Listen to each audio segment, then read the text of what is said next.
So I don't remember exactly when they added the Dornier DO. Is it 322 233? Will it tell me? Yes, 335. Anyway, I don't exactly remember when they added this to War Thunder, but I do remember floundering around online trying to find game footage of it in Sim, and not just cockpit footage, but actual game footage. And uh, I there's practically nothing. I think there was maybe some stuff from a PlayStation player.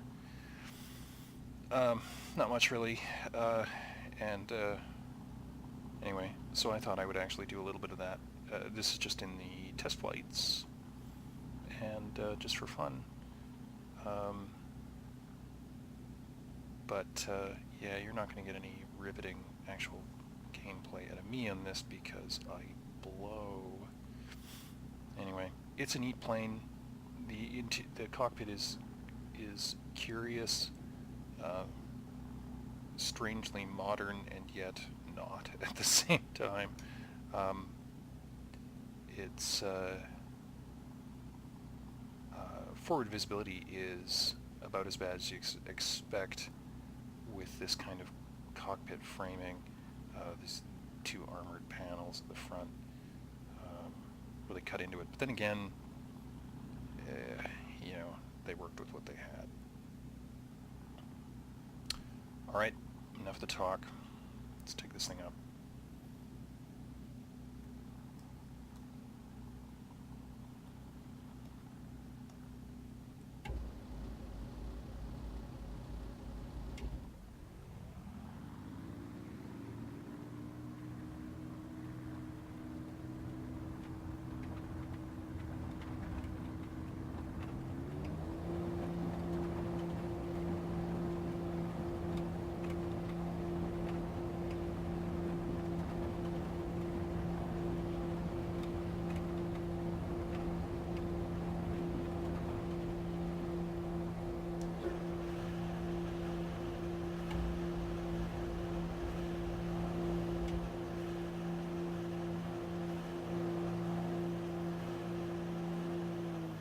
This is a very heavy plane.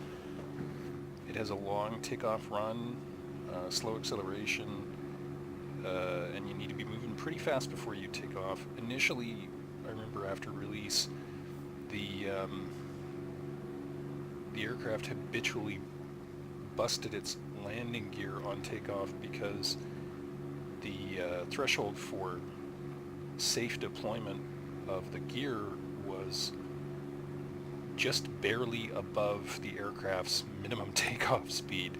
So you'd get the thing up to about 260 before the thing would come up off the runway. And of course, you had to be careful about pulling up too fast because it's got a push and pull propeller arrangement, and it has this big vertical stabilizer extending above and below the empennage and the pushing engine.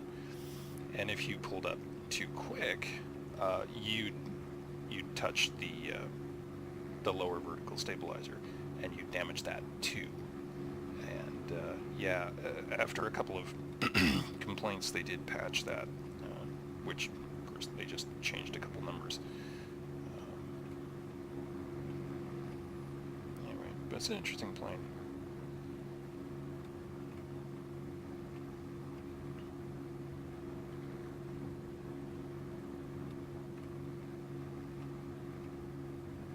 Not entirely sure what that control is. Very odd.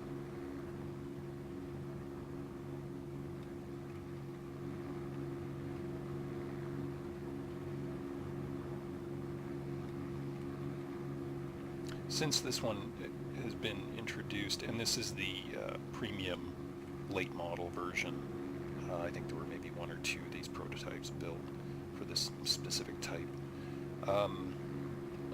My understanding is that it became quite popular with players in Sim who liked ground attack because the thing has got a pair, or is it even just 3? It's got 3 of them. These great big 30mm guns. I don't know if they're Mark 108s or, yeah, there's 3. There's one firing through the propeller hub, and then there's one in each wing. You can see them with these, yeah, it's easier to see the one out of the left hand, the great big muzzle brake.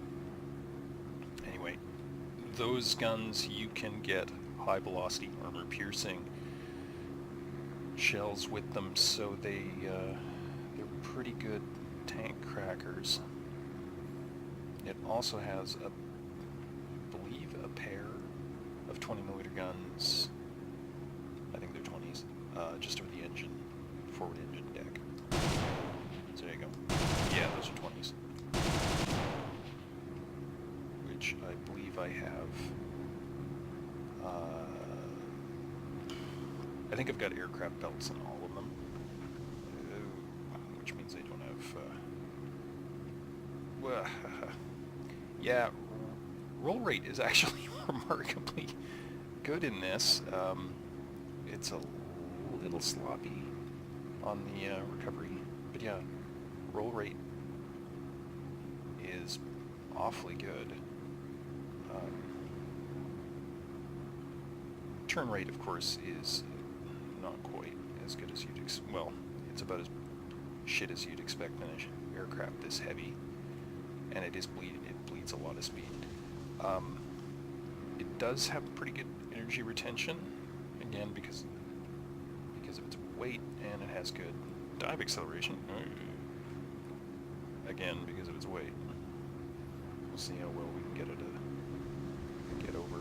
Yeah, actually we're dumping a lot of speed there. Okay, but that was manageable. Anyway, there you go. Bit of footage in cockpit. Simulator mode in War Thunder with the graphics settings cranked to the gills on a fairly beefy rig.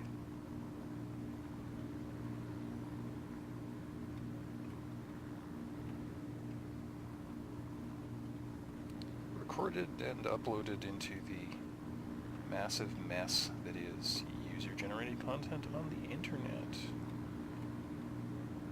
Enjoy.